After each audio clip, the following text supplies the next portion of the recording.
What's up, guys? Welcome to the Chasing Pelagics channel. My name is Jeff, and this is your SoCal fishing forecast for Thursday, March 23rd. If you didn't know, we've been working on our website, trying to bring you guys some more info, getting it a little bit more detailed. And if you didn't catch it already, there's an article in Saltwater Sportsman about fishing clear poppers, and I talked about the poppers that we sell in our online store. So make sure you check that out. There's a link right on our homepage. And if you weren't familiar with clear poppers, make sure you check out the article. And here's the line of poppers that we got. So these are our 175 millimeter poppers that we carry. This is the feed blue sardine color. This is the clear flash stripe. So still a clear popper, same shape, just with a holographic flash to it. This is the clear dot popper, same body style. And this is our heavy duty popper, same size, just weighs a lot more. And for reference purposes here,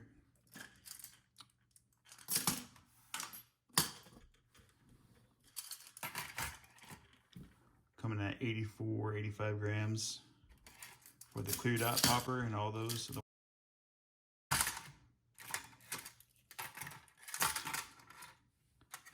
everything on the scale here, coming at 103 for the heavy duty popper. So we can cast that one just a little bit further. All right. If you didn't know, some of the things we've been adding here, we're now doing more recent fishing reports. So we do the video once a week, and then we're trying to bring you some more detailed information in between then in the written form, kind of give you an idea of what's going on. Also, we're bringing you those famous charts that we use. They're right here, all in the same spot. Same with our windy forecast. It's all right here, all under fishing reports.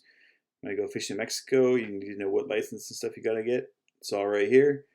And also, if you want to submit a report of your own to us, you can either use the form field or fire us an email with some pictures, and maybe we'll use it in our weekly video. So make sure you check that out. ENSO forecast. This is the El Nino La Nina oscillator. That's the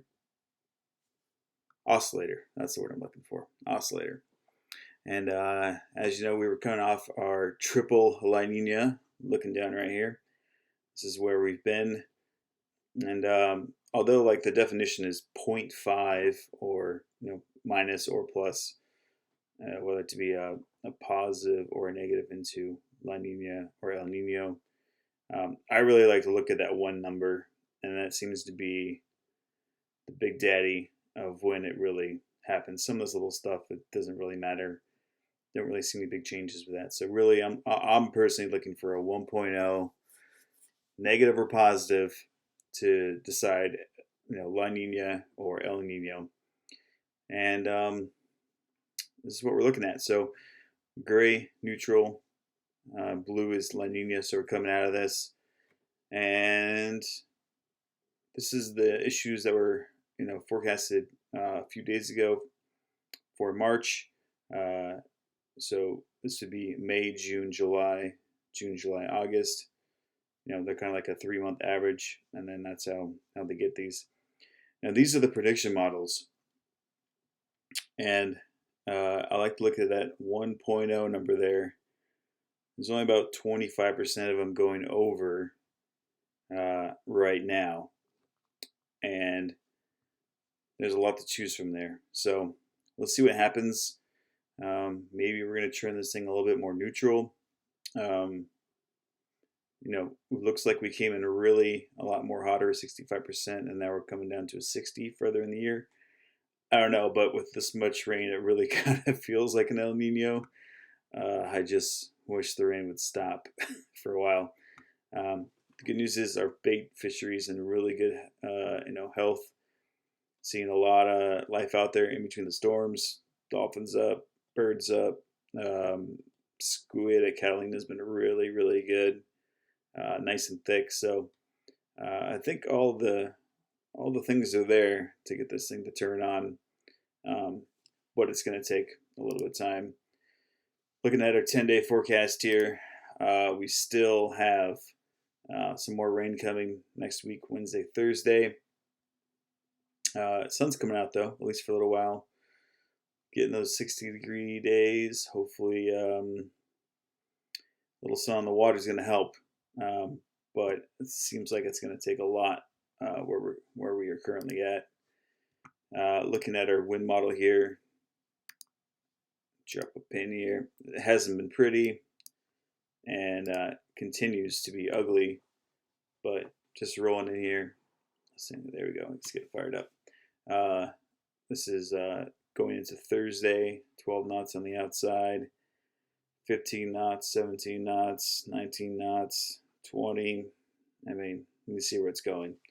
And even if you're going to try and sneak out in between some of the stuff, the sea state has been really chopped up and stormy. So don't think like as soon as the wind quits, you can just zoom out there and look around.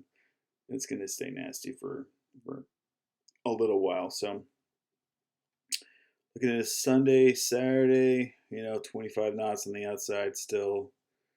Looking nasty, and then looks like maybe a little Santa Ana condition here going into Sunday, but we'll see. Springtime, things are dynamic. These charts, they get more inaccurate as time goes on. Let's look at the watercolor here. Not great. Not great. This is an 8-day average, so it's actually much worse than what this is showing here. You're going to see probably a little bit more orange along the coast here. Really, the water is actually brown, and there's been a lot of river runoff, particularly in the first quarter mile next to shore, up and down the coastline. Not just so much at the river mouths, although it's more prominent there, but the currents will carry that stuff up and down the coast. So pretty brown, nasty water here. But what happens is you get all the stuff that's dumped out in the ocean, it gets all turned upside down. The sun comes out, and then you get a little bit of a red tide and possible algae bloom. So we'll see how this shakes out here. So you don't want it to get too warm too quickly, or we're going to end up with a nasty red tide. So we'll see what happens, but I don't see it getting too warm too quickly here like it has in the last couple of years. Quick look at the water temp. This isn't really that accurate. I don't believe this 62, 63 degree water. This is just a poor reading here.